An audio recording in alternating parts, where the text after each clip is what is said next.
दोस्तों एप्पल का recently let loose event हुआ है जिसके अंदर उन्होंने अपने आईपैड को अनवील कर दिया है, जिनके प्राइजेस कुछ इस तरीके के हैं। जो 13 इंच वाला आईपैड है वो 1,30,000 का है, 11 इंच वाला 1 लाख रुपए का है और उसी के अंदर सिम वर्जन भी है कि अगर आप 11 इंच में लेते हो सिम वाला तो भैया 1,20,000 का पड़ जाएगा, 1.5 लाख का आपको 13 इंच वाला पड़ जाएगा। लेकिन उन सबको छोड़ो, उन सबको साइड करते हैं, जिसको लेना है भाई ले लेना, प्राइजेस हैं। लेकिन इनकी पेंसिल आई है भाई, वो है पेंसिल प्रो, 11,900 रुपये की वो पेंसिल है। उसके अंदर हैप्टिक इंजन है, सेंसर है और पता नहीं क्या क्या चीज़ें हैं। इनकी ये पेंसिल थिक है इनके रिलीज़ किए गए आईपैड प्रो के मुकाबले में, और इस पेंसिल की कॉस्टिंग से थोड़े बहुत लोग हिल भी चुके हैं कि भाई इतनी ज़्यादा प्राइसिंग, लेकिन एक्चुअली में उसका वर्क काफ़ी ज़्यादा अच्छा लग रहा है, जो कि इस वीडियो में आप देख सकते हो। मतलब पहले के मुकाबले में काफ़ी कुछ बदलाव किए गए हैं इसके अंदर। लेकिन यहाँ पर मत सोचो कि भाई ये पेंसिल इतनी ज़्यादा एक्सपेंसिव है, क्योंकि इनका जो मैजिक कीबोर्ड आया है वो और भी ज़्यादा एक्सपेंसिव है भाई। वो 30,000 रुपये का कीबोर्ड है जिसके अंदर पूरा का पूरा कंप्यूटर आ जाता है। ये कहते हैं कि हमारे आईपैड के साथ में ये वर्क कर जाएगा, जो कि न्यूली लॉन्च किया गया है हमारे द्वारा। तो भैया 30,000 रुपये में उठा लो। इसके अंदर हमने आपको एल्यूमिनियम पाम रेस्ट दिया है, तो आपको अगर अपने हथेली को आराम देना है तो भाई 30,000 रुपये का कीबोर्ड भी ले लो। इसके अंदर एल्युमिनियम का यूज़ किया गया है। मतलब यही होता है इनके अंदर कि हमने इसमें टाइटेनियम यूज़ कर दिया, उसमें एल्युमिनियम यूज़ कर दिया, इसमें सरिया यूज़ कर दिया, इसमें ये यूज़ कर दिया, और इसी तरीके से पैसे बढ़ते चले जा रहे हैं। दोस्तों दुनिया के सबसे इकलौते अमीर व्यक्ति एलोन मस्क को हर चीज़ से ही दिक्कत है। मतलब ये इकलौता ऐसा अमीर बंदा है जिसको भाई टेंशन ही टेंशन है, दिक्कत ही दिक्कत है। अब इन्होंने बोइंग को लेके कह दिया कि भाई इन्होंने डिले कर दी अपनी फ्लाइट।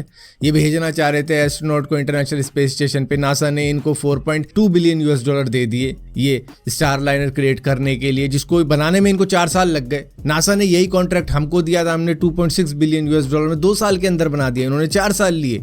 हमारा क्रू ड्रैगन 13 बार छोड़कर आ चुका है एस्ट्रोनॉट को इंटरनेशनल स्पेस स्टेशन पे, ये पहली बार में ही छोड़ के नहीं आ पा रहे, अभी भी डिले करते चले जा रहे हैं। ऐसी नाइंसाफी क्यों की नासा ने हमारे साथ में? भाई इनको ज़्यादा टाइम भी दिया, ज़्यादा पैसे भी दिए, और हमने कम टाइम में भी कर दिया, कम पैसे में भी कर दिया, लेकिन फिर भी अभी इनको ही चूज़ किया जा रहा है। दोस्तों यूके की डिफेंस मिनिस्ट्री को हैक कर दिया गया है। यहाँ पर चाइना के ऊपर उन्होंने ब्लेम लगाया है कि ये सारा किया धरा चाइना का है, जिसके बाद में चाइना ने भी कह दिया कि भैया हमने ये अटैक नहीं किया, ये किसी और कंट्री की साजिश होगी, हमें करने की भी ज़रूरत नहीं है तुम्हारे ऊपर अटैक। तो इस तरीके की बातें वहाँ के फॉरेन मिनिस्टर ने कही है। अब यहाँ पर आपके दिमाग में आ रहा होगा कि हैकिंग के अंदर क्या क्या गया है। दरअसल यूके के आर्मी पर्सनल्स की डिटेल यहाँ पर हैक हुई है, सभी को एक्सपोज कर दिया गया। उनका पूरा नाम, उनकी बैंक डिटेल, उनका एड्रेस तक मालूम है अब जिसने भी ये हैकिंग की है। जहाँ तक है कि ये चाइना ने या फिर रशिया के बीच में हो सकता है, हालांकि यूके का कहना है कि ये सारा काम चाइनीज़ हैकर द्वारा किया गया है। दोस्तों मालदीव्स अब घुटनों पे आ चुका है। दरअसल वो कह रहे हैं कि भाई इंडियन टूरिस्ट अब यहाँ पर आ नहीं रहे हैं, तो भाई हमारे टूरिज़्म का एक पार्ट बनो, क्योंकि हमारी इकॉनमी पूरे टूरिज़्म पे ही डिपेंडेंट हो रखी है। और ये बात तब कह रहे हैं जब इन्होंने चाइनीज़ स्पाई शिप को डॉक करवा रखा है इंडिया के बैकयार्ड के अंदर, टर्किश वॉरशिप को जगह दे दी है इंडिया के बैकयार्ड के अंदर। तो मतलब इंडिया के पास में ही इन्होंने वॉरशिप खड़ी करवा दी है कि भाई तुम अपने ऑपरेशन यहाँ से भी चला सकते हो। कुछ इस तरीके की डील हुई है।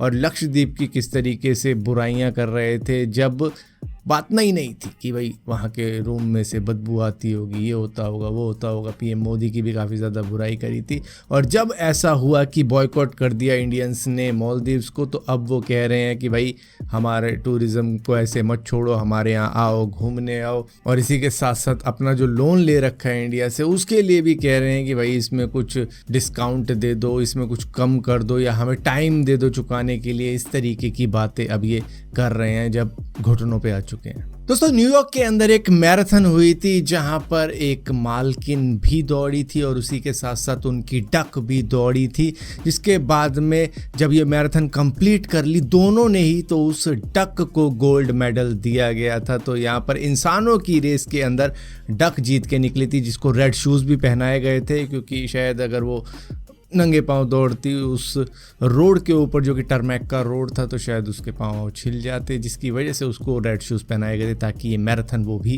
कंप्लीट कर पाए। और एंड में पहुंचते पहुंचते उसने थोड़ी सी विंग यूज़ करने शुरू कर दिए थे अपने कि भाई बहुत हो गया, ख़त्म करो यार।